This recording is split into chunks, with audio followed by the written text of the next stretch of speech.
الحمد لله الذي أرسل رسوله بالهدى ودين الحق ليظهره على الدين كله ولو كره المشركون أشهد أن لا إله إلا الله وحده لا شريك له وأشهد أن محمدا عبده ورسوله الذي لا نبي بعده walau karihal musyrikun.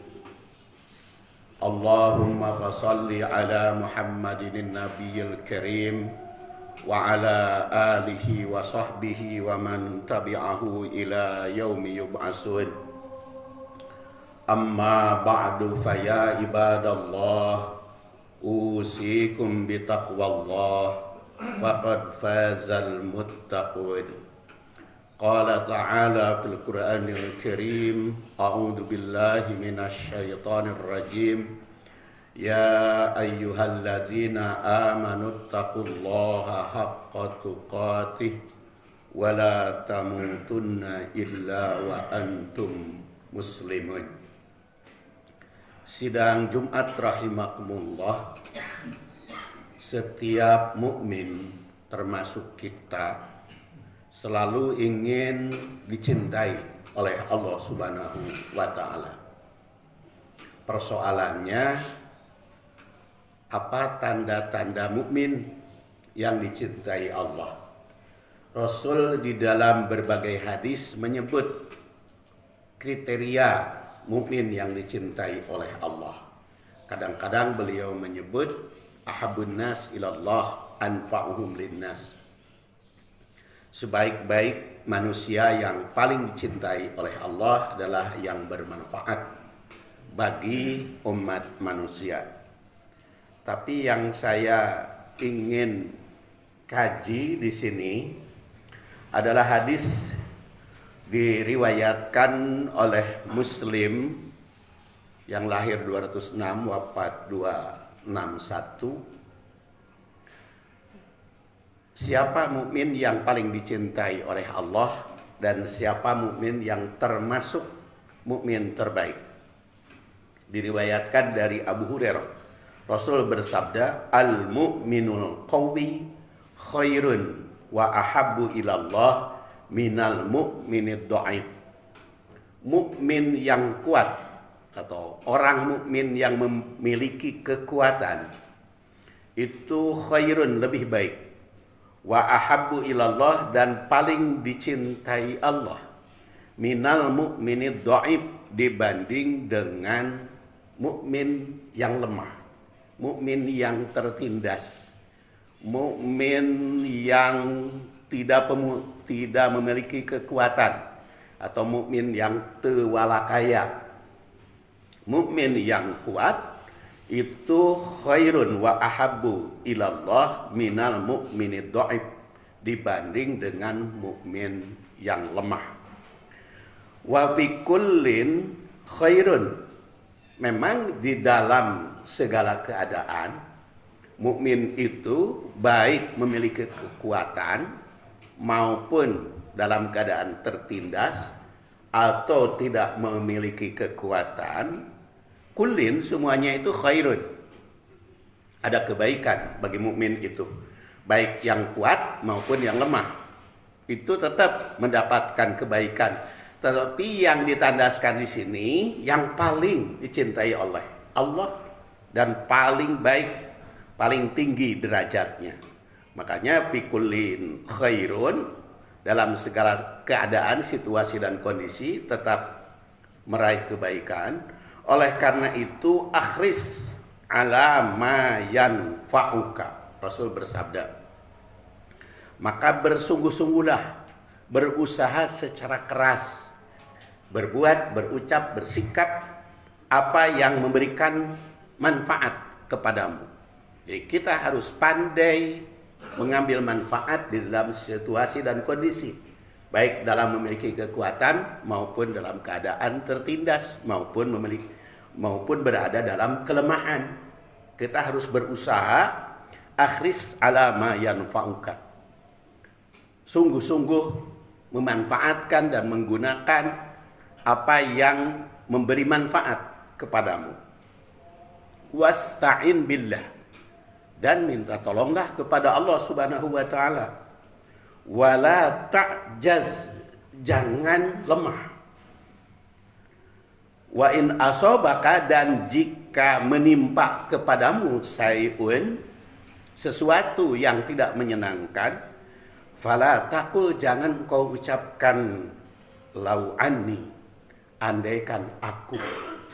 Jadi kalau menghadapi berbagai masalah atau menderita kerugian atau menderita kegagalan, jangan mengatakan andaikan aku tidak begini, andaikan aku begitu. Janganlah seperti itu, karena itu menunjukkan kelemahan. Kalau dia katakan lau anni fa'altu kana kada wa kada, andaikan aku begitu maka akan mendapatkan seperti itu, seperti ini. Jangan kau katakan seperti itu. Walakin, tapi katakanlah kul qadarullah, ini adalah takdir dari Allah, ini ketentuan dari Allah. Kalau ternyata dalam keadaan lemah, dalam keadaan tertindas, dalam keadaan tidak mempunyai kekuatan, jangan mengatakan andaikan aku, tapi itu adalah qadarullah. Wa ma syaa fa'ala, kalau ia berkehendak pasti berbuat seperti apapun. Karena apa? Karena fa illam tabtahu amalas syaitan. Ucapan lau, ucapan andaikan, ucapan kalaulah, itu seperti ucapan atau kata-kata yang seperti itu membuka peluang setan. Sidang Jumat rahimakumullah, ada beberapa hal yang patut kita garis bawahi dari hadis ini. Pertama, ditandaskan oleh Rasul, al-mu'minul qawi khairun wa ahabbu ilallah minal mu'minid dha'if. Orang mukmin yang kuat, orang mukmin yang memiliki kekuatan, khairun wa ahabbu ilallah minal mu'minid dha'if. Lebih baik bagi Allah dan lebih dicintai oleh Allah dibanding dengan mukmin yang dhaif. Ini ada beberapa hal. Pertama, jika mau dicintai Allah, maka kita mesti menjadi mukmin yang kuat. Yang kedua, menjadi mukmin atau manusia terbaik itu mesti diusahakan, mesti dicapai, mesti diraih. Harus berusaha menjadi manusia yang terbaik. Ketiga, usaha meraih cinta Allah itu agar tetap dikejar. Jadi jangan yang penting mah tidak dibenci bagaimanapun. Padahal kecintaan Allah kepada kita itu harus dikejar. Berusaha sekuat tenaga agar menjadi manusia yang dicintai oleh Allah. Dan yang keempat, jangan menjadi mukmin yang lemah. Walaupun dalam keadaan apapun baik, tetapi jangan menjadi mukmin yang lemah. Kemudian wa fi kullin khairun, kalimat wa fi kullin khairun. Dalam situasi apapun atau bentuk manapun, bagaimanapun, mukmin itu tetap meraih kebaikan, masing-masing mendapatkan kebaikan. Ada 3 hal di sini. Pertama, segala keadaan akan mendapat kebaikan bagi mukmin itu. Asal dia beriman, keadaan apapun tetap mendapat kebaikan. Kedua, mukmin lemah maupun kuat mesti usaha meraih kebaikan. Ya, kalau dalam keadaan kuat, raih kebaikan dengan kekuatan itu. Dalam keadaan lemah, raih kebaikan dalam keadaan lemah itu. Dan yang ketiga, kesempatan apapun mesti dimanfaatkan. Itu kalimat yang kedua. Kemudian kalimat yang ketiga, akhris ala ma yanfa'uka. Capailah dengan sungguh-sungguh apa yang berguna bagimu. Ini maknanya semangat hidup, meraih manfaat. Pandai-pandai menggunakan situasi dan kondisi untuk mendapatkan manfaat. Kedua, manfaatkan segala situasi dan kondisi untuk berguna. Jangan ada waktu yang tidak berguna. Jangan ada situasi dan kondisi sia-sia. Harus bermanfaat. Baik manfaat untuk diri sendiri maupun pihak lain. Ketiga, capai segala sesuatu yang bermanfaat baik itu bagi diri sendiri maupun bagi orang-orang mukmin. Sidang Jumat rahimakumullah, itu 3 kalimat penting. Pertama, al-mu'minun qawi khairun wa ahabbu ilallah minal mu'minid dhaif. Yang kedua, wa fi kullin khairun. Dan yang ketiga, akhris ala ma yanfa'uka. Semangatlah untuk mengambil manfaat dalam situasi apapun. Kalimat yang keempat, Rasul bersabda, wasta'in billah. Mintalah pertolongan kepada Allah Subhanahu wa taala. Pertolongan ini ada beberapa makna. Pertama, pertolongan Allah itu mesti jadi keyakinan bahwa apapun, situasi apapun itu akan mendapat pertolongan Allah apabila kita berusaha meraihnya. Kedua, minta pertolongan itu hanya kepada Allah, jangan kepada sesama manusia saja.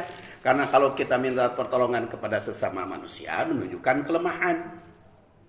Kemudian yang ketiga, mengandalkan pertolongan kepada Allah itu bakal meraih kebaikan. Sidang Jumat rahimakumullah, mudah-mudahan kita bisa melaksanakannya. Ghafarallahu li walakum walhamdulillahil alamin.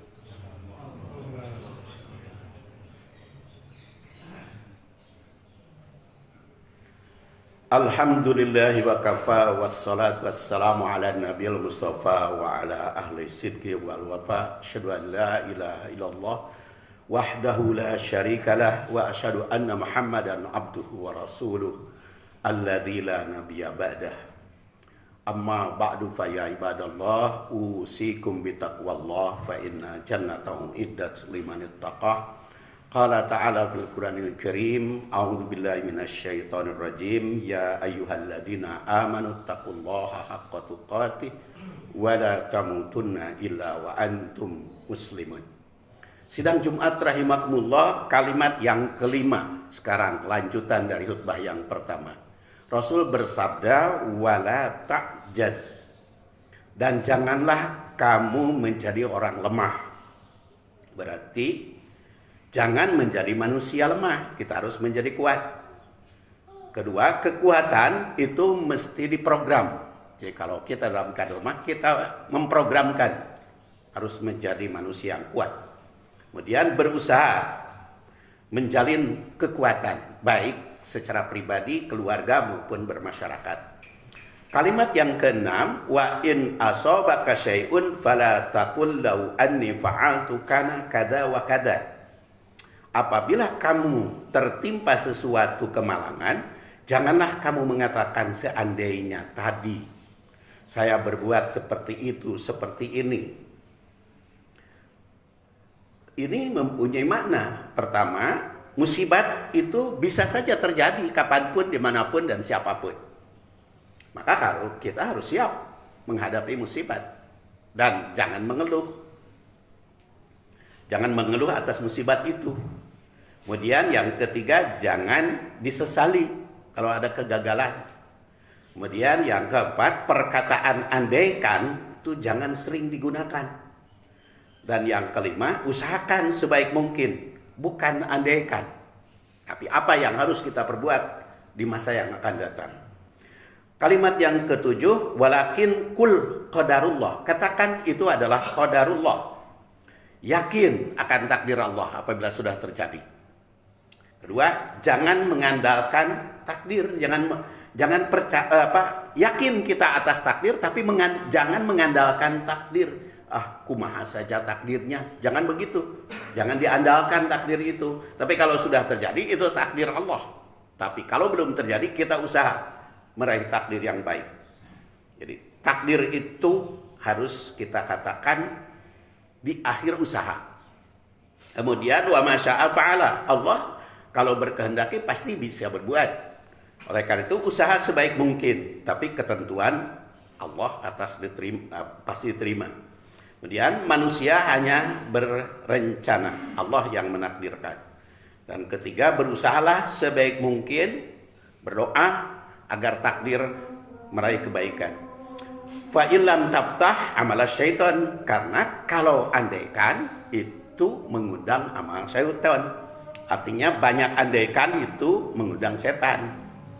Kemudian yang kedua, perbuatan setan itu mesti dihindari.